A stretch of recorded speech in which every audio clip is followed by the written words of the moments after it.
El libro de Génesis es el primer registro permanente de la revelación divina concedida a los seres humanos. El libro tiene también importancia doctrinal, registra la creación de este mundo y de todas sus criaturas vivientes, la entrada del pecado y también la promesa de que Dios ha de curar y salvar la raza humana. Enseña que el hombre es un ser moral libre, poseedor de una voluntad libre y que la transgresión de la ley de Dios es la fuente de todas las desgracias humanas. Da instrucciones también este libro de Génesis respecto a la observancia del santo día que es el sábado, como un día de descanso, y también la santidad del matrimonio y el establecimiento del hogar. Estudiaremos en la lección de esta semana sobre algunos pilares doctrinales extraídos de los primeros capítulos del libro de Génesis. Sean todos bienvenidos al bosquejo de la lección de la escuela sabática.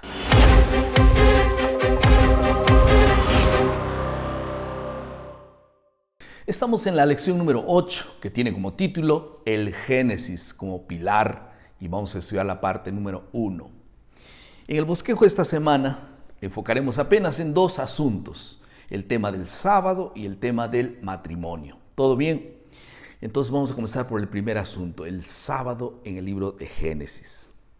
¿Saben que este libro ofrece una descripción simple y elocuente del último día de la creación? La Biblia dice así: el séptimo día concluyó Dios la obra que hizo. Génesis 2:2. Y muchos creacionistas resaltan la obra de Dios durante los 6 días de la creación, pero no reconocen que la obra de Dios no terminó el sexto día. Fue el sábado que terminó su trabajo creativo. Lo que distingue entonces el sábado de todas las demás medidas de tiempo es el hecho de que el sábado, o el ciclo semanal, no tiene fundamento en la naturaleza, en cuestiones políticas, sino que se basa en la semana de la creación del libro de Génesis. Allí que se puede encontrar su significado, su lugar en la palabra de Dios. El libro de Génesis capítulo 2, versículo 2 y versículo 3, Dios describe 3 actos que realizó después de crear el sábado o el día de reposo. Y la Biblia dice: y acabó Dios en el día séptimo la obra que hizo, y reposó en el día séptimo de toda la obra que hizo. Y bendijo Dios el día séptimo y lo santificó. ¿Por qué? Porque en él reposó de toda obra que había hecho en la creación. Así dice la Biblia. Entonces, el primer principio es el principio del descanso. Dios dio ejemplo del deseo de descansar con nosotros. Y al descansar en el séptimo día de la semana, Dios proveyó al ser humano un modelo oficial. Al descansar el sábado, Dios lo estableció como un día perpetuo de alegría por la creación concluida, de reconocer que Él es nuestro Dios.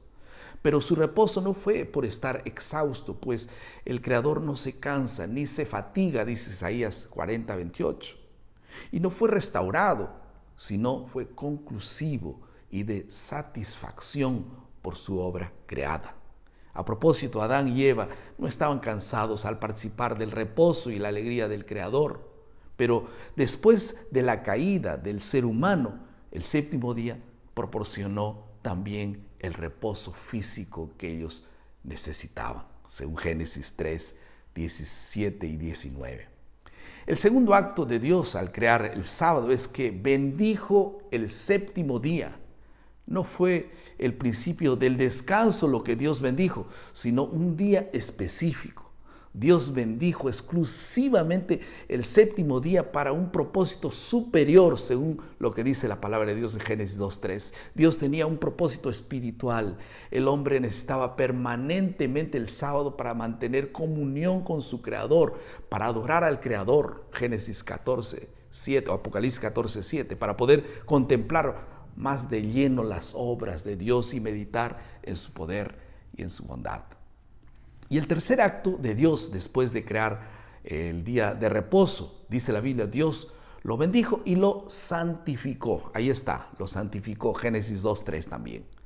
Y esto significa que lo apartó como un día santo para la comunión con con su creación y con sus criaturas.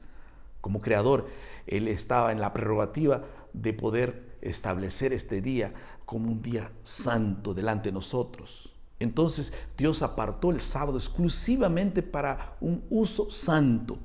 Este es el tercer aspecto distintivo del séptimo día de la creación.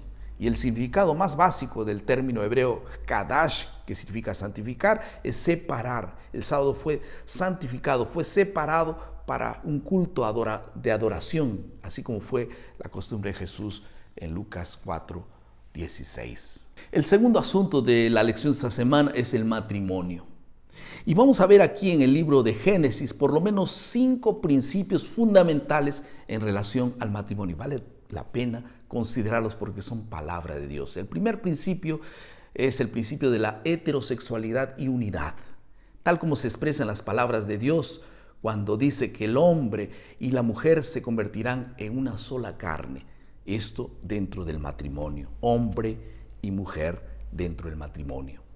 El segundo principio es el principio de la interdependencia.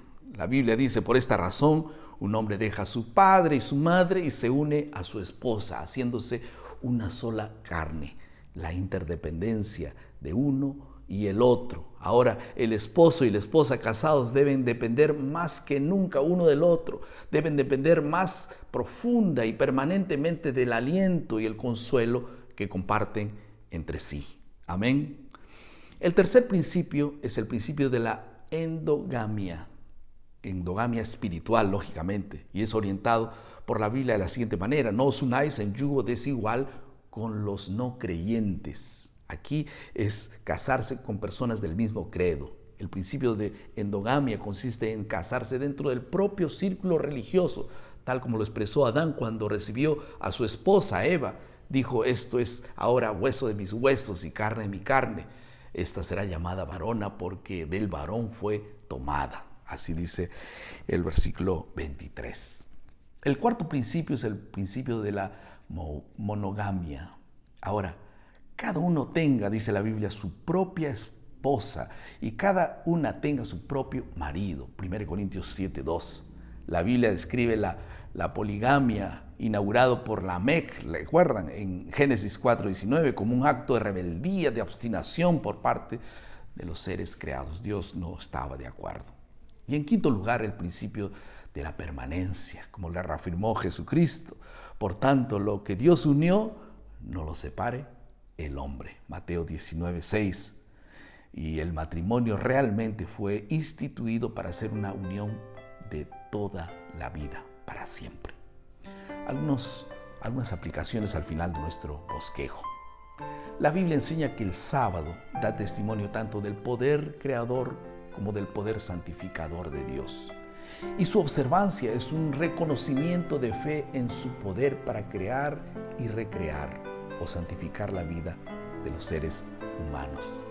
Si el sábado es una delicia, es un gozo y un placer para todo creyente, entonces si esto vale la pena, entonces ¿por qué no nosotros entrar en este reposo conforme a la palabra de Dios? ¿Por qué no nos proponemos disfrutar del próximo sábado y recibir sus incontables bendiciones que Dios tiene reservado para cada uno de nosotros? Vamos a orar. Querido Padre, muchas gracias por tu palabra, por estos principios fundamentales que expresaste en el libro de Génesis. Bendice, Señor, a todos aquellos que con corazón sincero se acercan a ti para ser bendecidos con estos principios. En el nombre de Jesús. Amén. Muchas gracias por estar con nosotros una vez más. Recuerden nuestro lema: maná, cada día, cada uno, cada mañana es alimento para la vida. Que Dios te bendiga.